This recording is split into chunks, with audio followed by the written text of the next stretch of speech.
Alright, what is going on YouTube? This is your boy PXG Cash Hour coming at you with the playoffs of the Championship League.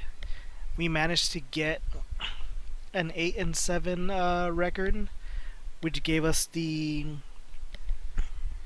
pass as the last spot on the playoffs. As you guys probably realized that there's no week 15 video.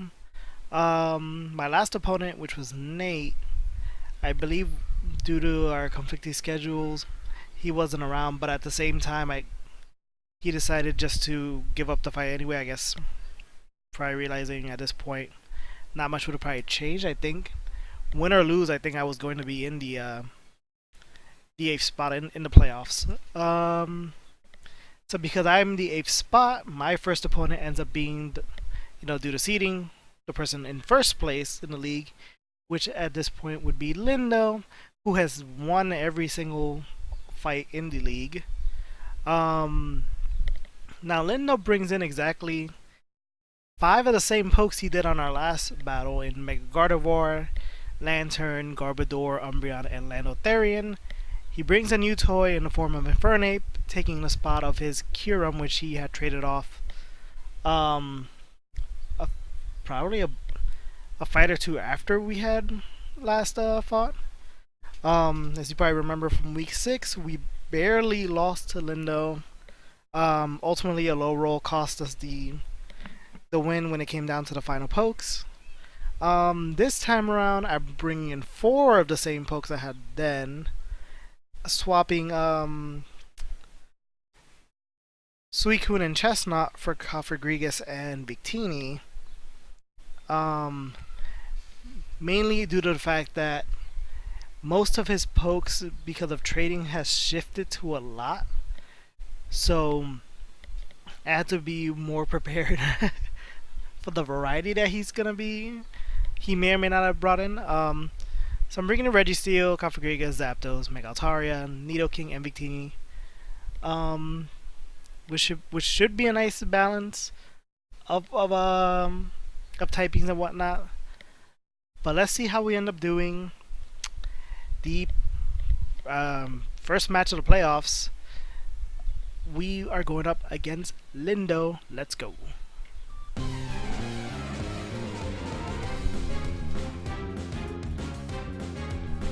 So I lead off with Registeel.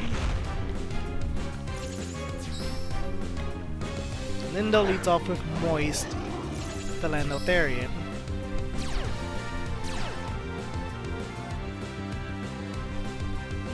So he goes for Stealth Rocks. As do I.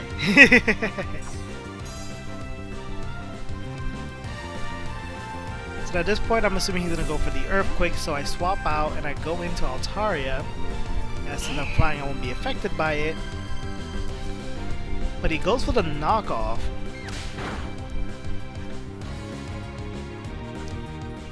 Do take some damage because I'm holding my Mega Stone. I do Mega Evolve into Mega Altaria.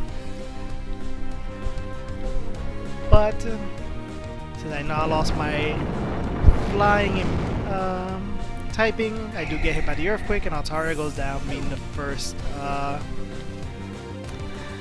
casualty in this fight. So I go into Nidoking, straight for the Ice Beam. He's eating a berry, which is never a good thing. The Ashy Berry weakening the Ice Beam, so he goes around and uses Earthquake, which I believe is enough to do in Nidoking, and we're quickly down already to 4v6, which is not looking good in the first opening 4 turns. So I go back out into Registeel. I should be able to eat at least 1 Earthquake. And I barely did that. I go for the Seismic Toss, which is not enough. I was kind of hoping that was enough to actually kill it. So, knowing that he might go for Earthquake again, I swap out and I go into Zapdos.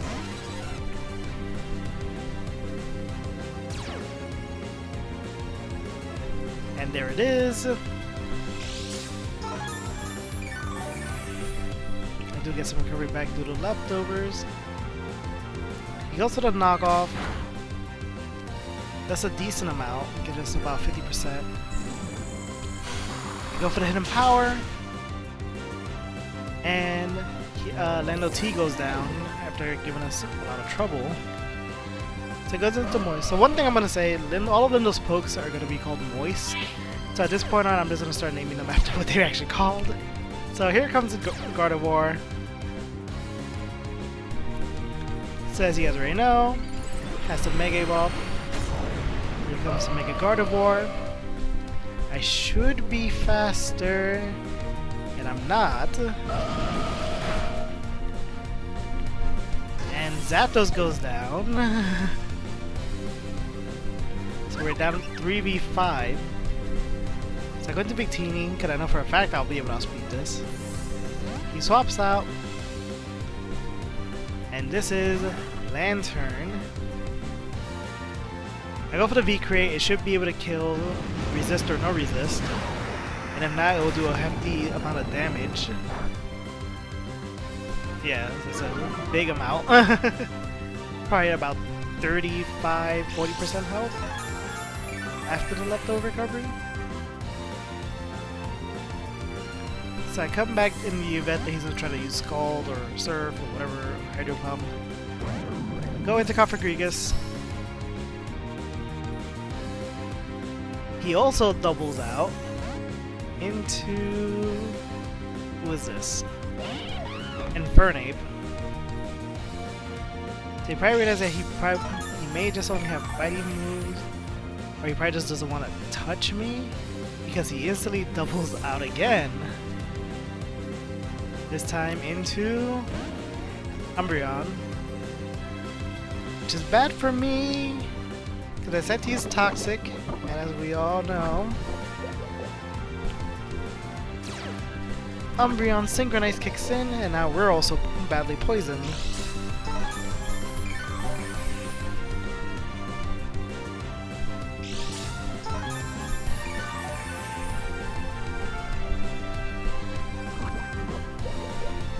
Poisoning seeping in.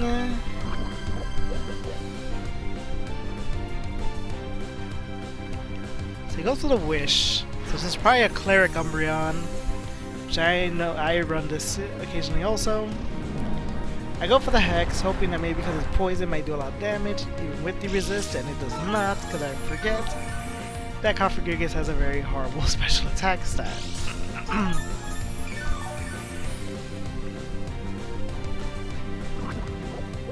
So, the damage is still taking its toll on both of us.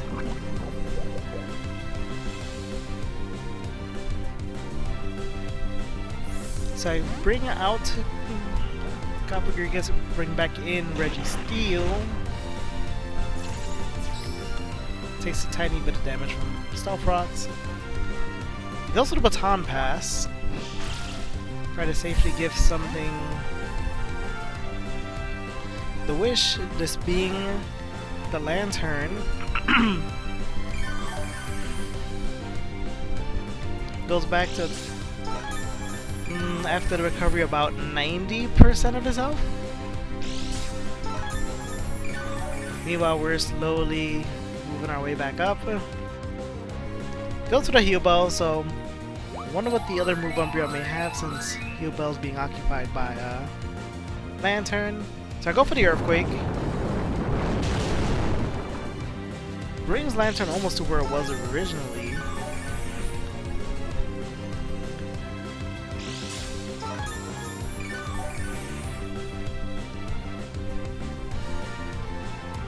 So he withdraws it and goes into Umbreon again. So I go for the Earthquake. Barely does anything to Umbreon, who's really bulky.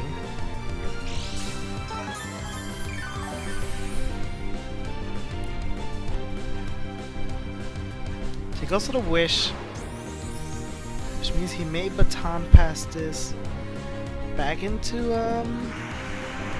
Lantern. I go for Seismic Toss. It's Now he may potentially want to stay in to heal Umbreon instead of going back out. Because when he does come back in, he'll take damage from rocks. But this is good for us because we're getting our Registeel back up top, and he decides to stay in to make sure his Umbreon is still healthy, as opposed to probably wanting to heal Lantern like he barely originally wanted to.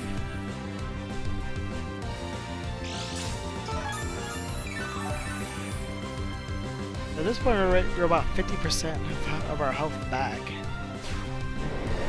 He goes for the foul play. We return fire with Iron Head. It's still not doing anywhere as much as I'd hope it's doing. So we all know Registeel is more of a defensive poke than actually offensive poke. Usually, anyway. So he continues it with the foul play. So we go straight for Seismic Toss. Bring it about 65%, maybe. Well, again, we're slowly getting our health back. We're having a little war up and down. So now he's trying to foul play me again. I go into Cofagrigus. Heal. And there it is.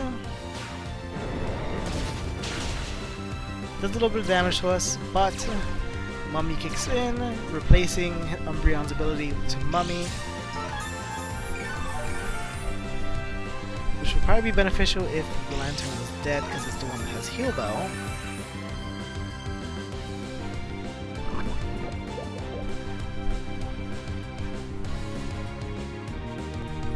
Goes to the Wish again. Go for the Will-O-Wisp. Synchronize or not, since we're already poisoned, it wouldn't have affected us.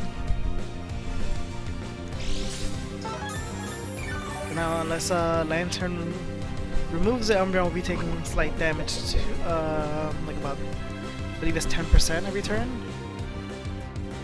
And if he has any other attacking move that's not foul play, it will do less damage. He goes into Garbodor. I go for the Hex.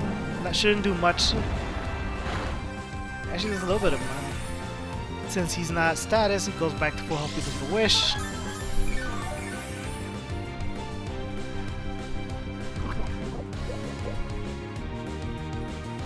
We're still losing damage due to poison. He starts setting up spikes. I go for the Pain Split, so I can heal up, let him do some of his own health. He does get recovery from his Black Sludge. So now at this point I believe he's just going to keep stacking up spikes.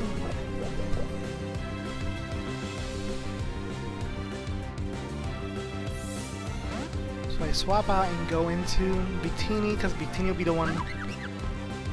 At this point, both Victini and Registeel will take a lot of damage from those spikes if it continues to accumulate. There goes the second layer of spikes.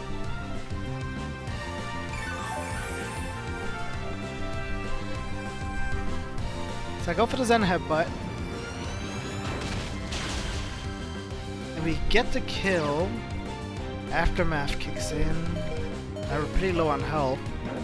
Garbodor goes down, we finally got a kill in, another kill in, so now we're 3-4, still got a little uphill battle to go on. Umbreon gets hit by the rocks, we go in and V-Create. Just enough to kill Umbreon also, at the cost of some of our speed and defenses. So now we're at 3-3 right now. What is this? This is Gardevoir. I believe this now outspeeds us because of the loss in speed, and it does. So Victini goes down. Looking at a 2v3 right now. Going to Registeel, who's going to take a lot of damage. Not even from the rocks, but more for the 2 layer of spikes. And there it is. So we know Registeel is not the fastest Pokemon to man. So even though he resists it, Hyper Voice is going to do a lot of damage, and Registeel goes down. Down to 1v3. King Configure gets clinched this for us. Likewise, he's also going to take damage from both the rocks and the spikes. And there goes the Hyper Voice.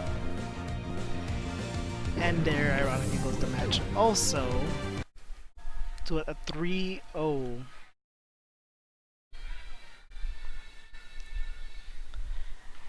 And with that, we're knocked off the playoffs in the quarterfinals. It was a pretty good run. Originally in this match, we did have a desync. My DS randomly desynced me in I believe after the third match. Once Nidoking died and I went into Registeel. Literally at that moment, for reasons I don't know, we decided just to redo the match exactly play by play. Ironically, even though we did do that, the outcome wasn't the same as it originally was, because originally the damage I got off of Nidoking's Ice Beam had actually knocked Lindo's Lando Therian really close to death. It was probably a high roll that Registeel's Seismitoss would have killed. But as you guys saw in our battle, the Ice Beam barely did anything. That aside, it would have taken 2 Seismic Tosses for me to actually kill Lando T.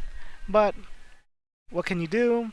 It's Pokemon, we still went on with it. I did my best. Lindo named all his Pokes Moist. Life moves on, right? So now, this match happened a couple, like a week or so ago. I just got around to recording it now, due to a lot of busy things going on around, especially with my new job and whatnot. The league officially is now over. The winner, we thought I was going to say Lindo. You thought wrong. So if you guys essentially want like a breakdown, like I told you before, first place fought 8th place, second place fought 7th, 3rd, 6th, 4th, 5th, you know. We had to fight Lindo. Lindo beat us. Second place at the end of the season was Shane. Shane had to fight Pum. Shane beat Pum. Third place was Liam. Liam had to fight Connor, and Connor beat Liam. And then CB, who was in 4th, had to fight Volt, who was in 5th, and CB won. So from what I was told originally, it was going to stay like that. So you just have to keep fighting people like that in that set order. But with the whole seeding and stuff, it ended up being 1st versus 6th, and 2nd versus 4th. So Lindo fought Connor, and Connor actually beat Lindo to advance to the finals, and CB beat Shane to advance to the finals. So the finals was essentially a battle between 4th place and 6th place, and CB ultimately ended up winning. So CB is ironically once again the champion of the league. I know I probably said erroneously in Shane's battle. I was always under the impression Shane was last season's champ. He's actually a runner-up, and then once again CB preventing him from winning. A 3rd season is in the works. I'm still not 100% sure if I'll be joining it again, because of work is really taking its toll on me in terms of doing everything extracurricular. So I don't know if it'd be really fair for someone else who would probably have more time and actually not more fun, but have more time to like strategize and stuff like that, compared to me, who I probably would only be able to strategize on one night and then be ready like on a set day only, you know, with no flexibility. But we'll see. I hope you guys did enjoy watching my my run. Ultimately, I did better than I did last league. Last league, like I said originally in this video, I had joined in as a substitute. I didn't do really that great compared to how I did with what I was already starting off as. I think we ended up going 1-6. It was pretty bad. And this time we went 8-7. So if you count this loss now to Lindo's, it was 8-8, which is still good compared to like last time we went on straight this thing. So if we do come back, you'll be sure to see me doing videos as usual for season 3. But until then, I appreciate you guys watching this series. I've now placed it on a playlist so you guys can watch all of that. I apologize for like the gap for 2 of the battles, as one didn't occur due to one. There's no replay for one due to forfeit, and there's no replay for the last one because the match never happened. Thanks again for watching, guys. I do appreciate it, and I hope to see you guys next time.